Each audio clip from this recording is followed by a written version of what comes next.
নমস্কার বন্ধুরা, আজ একটা পিঠের রেসিপি নিয়ে চলে এসেছি। আজ বানাবো তেলের পিঠে বা মালপোয়া।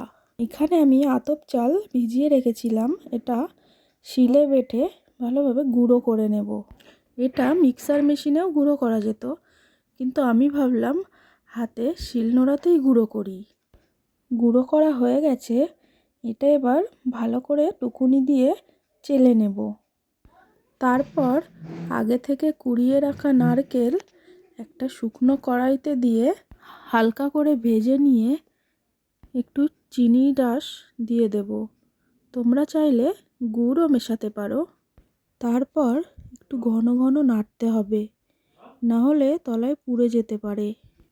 আমি সুন্দর করে লাল লাল করে ভেজে নিয়েছি।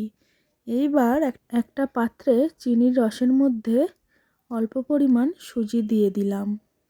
তারপর তার মধ্যে 2 হাতা দুধ দিয়ে দিলাম। এবারে একে একে দুধের মধ্যে 2 হাতা চালের গুঁড়ো ও 2 হাতা ময়দা দিয়ে দিলাম। এবার সব কিছু দেয়া হয়ে গেছে।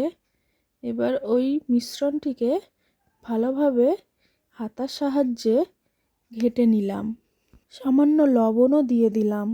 তারপর ভালোভাবে ফেটিয়ে নিয়ে সাদা তেল গরম করে ওই হাতার সাহায্যে ছোট ছোট গোল গোল করে মালপোয়ার আকারে দিয়ে ভেজে নিয়েছি। দেখো এখানে আমার মালপোয়াগুলো কি সুন্দর ফুলে উঠেছে।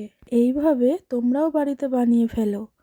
আর ভালো লাগলে আমার চ্যানেলটিকে সাবস্ক্রাইব করে দিও আর একটা লাইক দিয়ে দিও।